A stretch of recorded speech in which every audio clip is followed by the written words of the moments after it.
नमस्कार आप सबको। पूरा हफ्ता काफी उठापटक का रहा।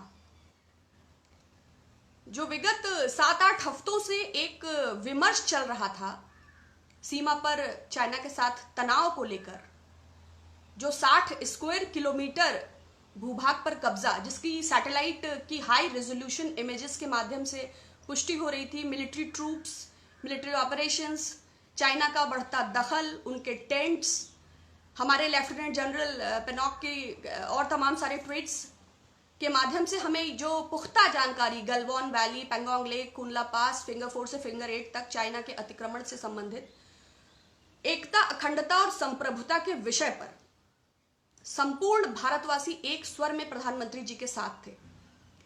यद्यपि मीडिया उकसाने वाली चीजें बराबर प्रसारित कर रही थी, लेकिन देश में एक चिंता का माहौल था, क्योंकि जिस तरह की पुष्टि हो रही थी उससे यह तय हो रहा था कि चीनी कब्जा हो चुका है। भाजपा के मंत्री और प्रवक्ता लगातार खंडन कर रहे थे, विपक्ष द्वारा लगातार सवाल उठा रहे थे, अंतर्राष्ट्रीय स्तर पर भी दृष्टि थी। लेकिन माननीय प्रधानमंत्री जी ने सर्वदलीय बैठक में गलवान वैली से संबंधित पूरे विमर्श का अंत कर दिया, चाइना को तोहफे में गलवान वैली दे दी। जब सारा विमर्श ही समाप्त हो गया तो प्रधानमंत्री जी झूठ तो नहीं बोलेंगे, वो संवैधानिक पद पर हैं, देश की गरिमा है, शिखर पर हैं, तो उन पर उंगली उठाना उचित ना होगा। अतः मिनिस्ट्री ऑफ एक्सटर्नल अफेयर्स ने आधिकारिक बयान में ये कहा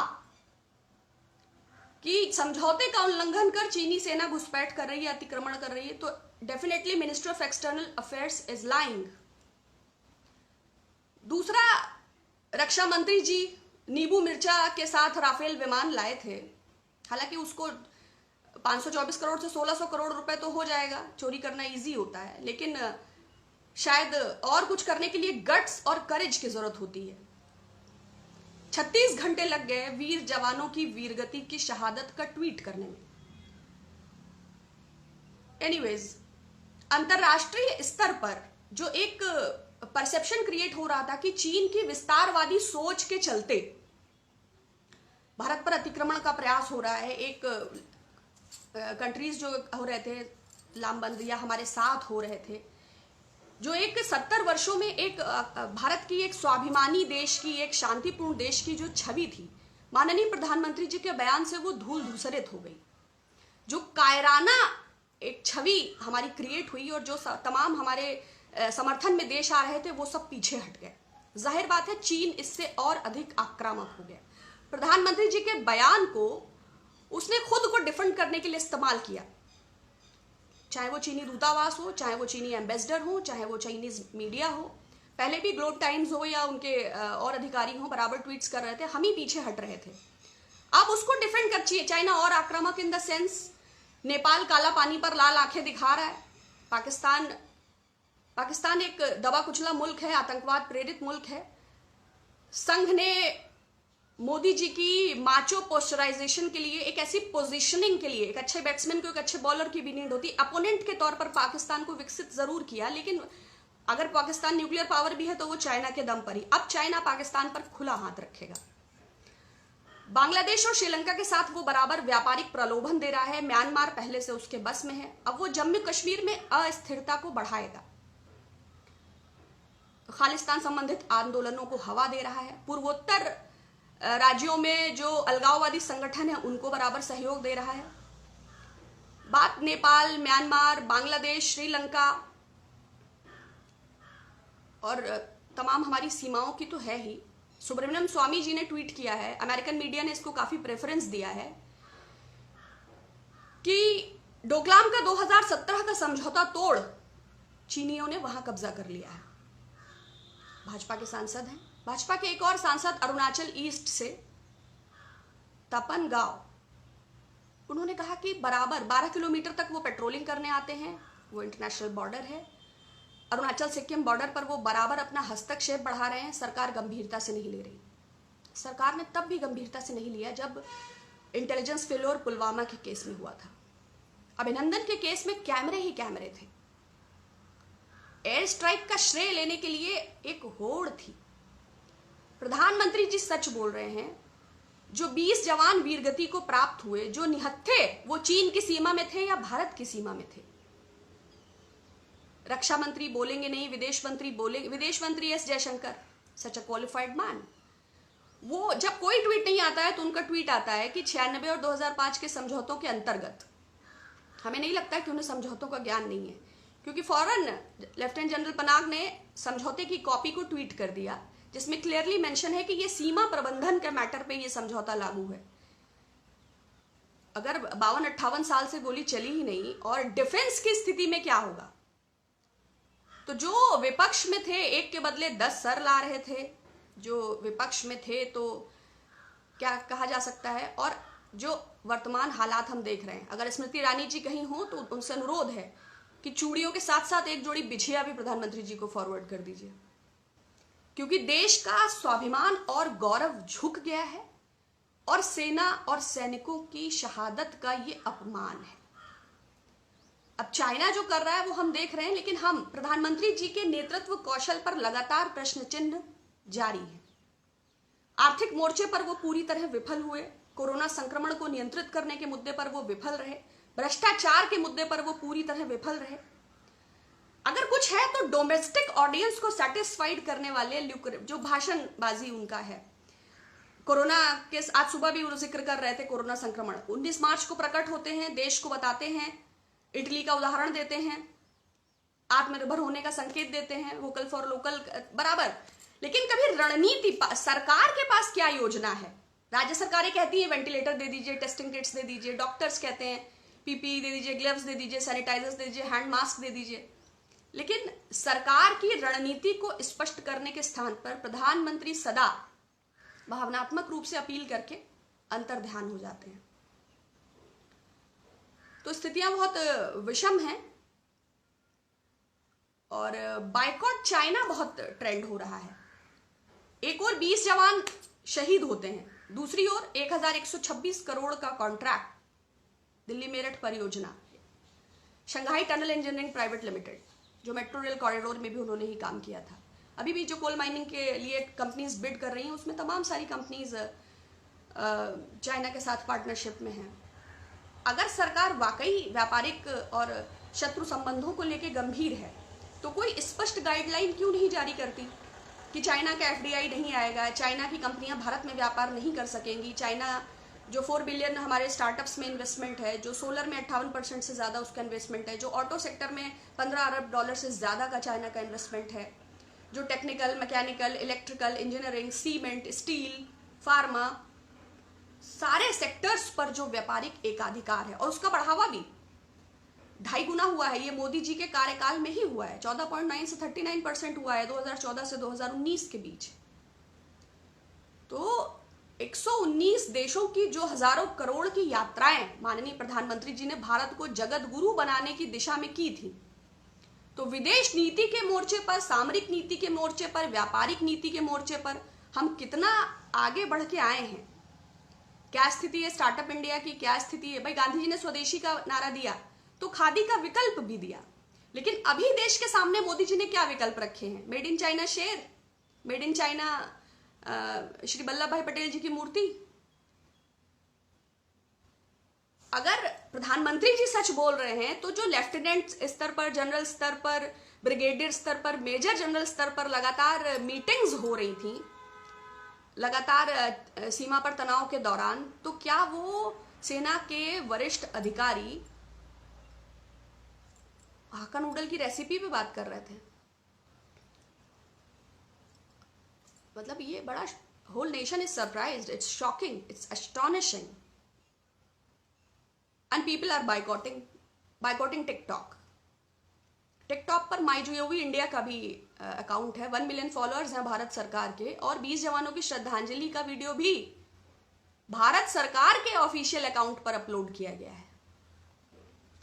अब जबकि प्रधानमंत्री जी ने बयान दे ही दिया है कि गलवान वैली में कुछ हुआ ही नहीं, तो you can carry on with Ola, Uber, UC browser, club factory से ऑर्डर करिए और पेटीएम से भुगतान, बाईजू से स्टडी करिए, एचडीएफसी में अकाउंट, तो कोई समस्या ही नहीं है। बहुत सारे लोग मुझे लिखकर भेजते हैं मीडिया पर बोलिए, मीडिया पर बोलिए। मीडिया पर क्या बोला जाए? दूरदर्शन गोबर गैस बनाने की विधि के अतिरिक्त कोई प्रोग्राम नहीं दिखाता। जो भारतीय जनता पार्टी के मुखपत्र हैं उनके एडिटोरियल आप पढ़ ही नहीं सकते। जो द हिंदू, टेलीग्राफ, जो बहुत अच्छे, जिनके पास कंटेंट है उनके पास व्यूअरशिप नहीं है। और सबके पास दाल रोटी का संकट है, सबके आगे परिवार है, सबको अपने घर का जीवन यापन करना है, जीविकोपार्जन करना है। तो उंगली उठाने के स्थान पर बेहतर है कि अल्टरनेट मीडिया को सपोर्ट कीजिए, उनका सब्सक्रिप्शन बढ़ाइए, उनकी व्यूअरशिप बढ़ाइए। अगर आपको पत्रकार विवेकी लगते हैं तो उनके आर्टिकल्स को फॉरवर्ड करिए, अल्टरनेट क्रिएट करिए।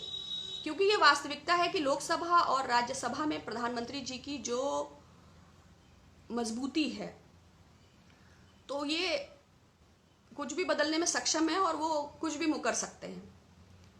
देखिए, दाल में नमक बराबर झूठ चलता है, मगर नमक की दाल तो है तो थोड़ा मुश्किल।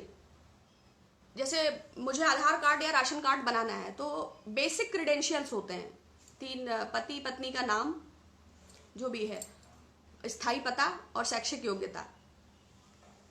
आप पुराने वीडियोस देखिए प्रधानमंत्री जी के, बहुत ही कॉन्फिडेंस से वो अविवाहित हैं। एज अ सीएम वो कई कॉन्क्लेव्स वगैरह में आप पाएंगे कि अगर किसी की एंगेजमेंट भी होती है, आदमी एक बार बोलता है, गौना रोना ठौना सब कोई सारा गोल। 2014 को जब वो नामांकन भरते हैं, रात तक विवाहित होते हैं, सुबह विवाहित हो जाते हैं। वो झूठ बोलते हैं, डिग्रीज को लेके संदिग्ध है, डजंट मैटर। वो पाठ्यक्रम एंटायर पॉलिटिकल साइंस यूनिवर्सिटी में था ही नहीं। जब लोगों को हस्तलिखित डिग्री मिलती थी तो उन्हें कंप्यूटराइज्ड मिली। जो फॉन्ट 94 में माइक्रोसॉफ्ट ने पेटेंट कराया है, उस फॉन्ट में मिली। तो वो शुरू से मायावी शक्तियों के स्वामी हैं। तो इसलिए जो बेसिक क्रेडेंशियल्स जब संदिग्ध हो जाए, झूठ बोलना ठीक है, हिस्ट्री, ज्योग्राफी, इतिहास, नेहरू, गांधी, वल्लभ भाई पटेल, भगत सिंह, बहुत से विषयों पर इतना ज्यादा उन्होंने झूठ बोला है और समय समय पर तमाम सारे हिस्टोरियंस ने, इंक्लूडिंग श्री रामचंद्र गुहा ने उसको उसका प्रतिकार भी किया है। लेकिन कॉन्फिडेंस से झूठ बोलने से ज्यादा अब निर्लज्जता से माननीय प्रधानमंत्री जी जिस तरह झूठ बोलते हैं, उससे पूरा देश शर्मसार हो जाता है। वो तो झूठ बोल के चले जाते हैं, फिर वो मीडिया को जस्टिफाई करना है, फिर वो उनका फैलाया हुआ रायता लीपा पोती से कैसे मंत्रालय समेटेंगे, मंत्री समेटेंगे, मीडिया समेटेगी। लेकिन देश के सामने परिस्थितियां बहुत दुखद हैं। दूसरा, आज अंतर्राष्ट्रीय योग दिवस है, तो आप सबको बधाई। देखिए, चाइना द्वितीय आर्थिक महाशक्ति है, वीटो पावर है, सिक्योरिटी काउंसिल में उसके स्टेबल पोजीशंस है। लेकिन भारतीय होने के नाते हमें अपने देश पर गर्व है और हम अपने प्रधानमंत्री जी के साथ हैं। वो जो फैसला लेंगे उसमें साथ हैं और उनसे ये आशा करते हैं, ये भावनात्मक अपील करते हैं कि वो बुद्धिमत्ता और विवेक से अपने इस फर्जी आभा मंडल से बाहर आते हुए, देश की वास्तविक स्थिति को समझते हुए, देश के हालात और आर्थिक संकट और परिस्थितियों को समझते हुए बुद्धिमत्तापूर्ण फैसले लेंगे। ये उनसे अनुरोध भी है और अपेक्षा भी। तो योग, वैसे तो आदि योगी भगवान स्वयं भगवान शिव हैं। उन्होंने यह विद्या सप्तऋषियों को दी और वैदिक काल से योग का अस्तित्व है। इवन हड़प्पा मोहनजोदारो में भी जो कोइंस हैं उन पे इमेजेस भी मिलती हैं। इंडस वैली सिविलाइजेशन में भी इसका जिक्र है। तो जितनी पुरानी हमारी संस्कृति है उतना पुराना योग है। लेकिन अभी कुछ समय से चूंकि संस्कृति पर एकाधिकार करने की भी परंपरा चल रही है, तो योग को भी 2007 में पतंजलि महासूत्र करके, ये सबसे पुराना 200 ईसा पूर्व के ये सबसे पुराना ग्रंथ है, योग का बहुत बड़ा भाष्य। इसकी बहुत बड़ी महत्ता है।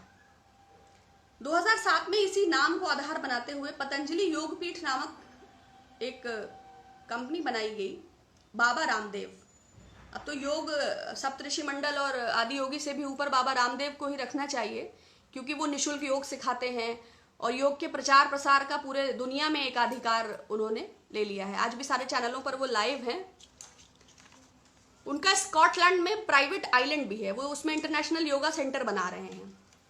जहां जहां भाजपा की सरकारें रही, वहां वहां कौड़ियों के मोल बाबा जी को जमीन मिली। 2015-16 में पतंजलि योगपीठ 5,000 करोड़ की कंपनी थी और 2016-17 में इसकी बैलेंस शीट 10,000 करोड़ की थी। देवेंद्र फडणवीस जी ने तो किसी और कंपनी ने बिडिंग ही नहीं किया। आत्मनिर्भर भारत के वोकल फॉर लोकल के सबसे बड़े प्रणेता जो हैं वो स्वयं बाबा रामदेव ही हैं। नागपुर में 500 एकड़ और उत्तर प्रदेश सरकार में भी जैसे ही भारतीय जनता पार्टी की सरकार बनती है 2,000 करोड़ का फूड पार्क का इनका यूपी पे भी कॉन्ट्रैक्ट है। और शिवराज सिंह चौहान तो कोरोना के इलाज में भी बाबा रामदेव को इन्वॉल्व कर रहे थे। 200-500 करोड़ का काम उधर हो जाता, लेकिन धार जिले में उनका बहुत बड़ा मेगा फूड पार्क का उधर भी प्रोजेक्ट है, मैन्युफैक्चरिंग यूनिट है। और दीनहीन है इसलिए जो 68,000 करोड़ विलफुल डिफॉल्टर्स का पैसा माफ किया गया, उसमें 2,500 करोड़ से ज्यादा बाबा रामदेव का कर्जा भी माफ किया गया है। एक बुक है गॉड मैन टू टाइकून, वैसे तो so many godman are con man, Priyanka Narayan की ये बुक है। इसमें स्वदेशी आंदोलन के जो संचालक मेन राजीव दीक्षित जी थे और उनकी हत्या से जुड़ी कंट्रोवर्सी में बाबा रामदेव की जो भूमिका थी, उनका जो पोस्टमार्टम नहीं होने दिया और उनकी जो वसीयत पर हड़प लिया या जो एकाधिकार किया गया, टैक्स एग्जेम्पशंस में भी, मनी से जुड़े भी, तो आप लोग भी अनुलोम विलोम कपाल भाती करिए। हो सकता है कुछ विकास योग और प्राणायाम के माध्यम से बाबा जी द्वारा आशीर्वाद रूप में आपको भी प्राप्त हो। बहुत आभार आप सबका। आप सब स्वस्थ रहें, सुरक्षित रहें, अच्छे रहें। पुनः बात होगी। बहुत धन्यवाद।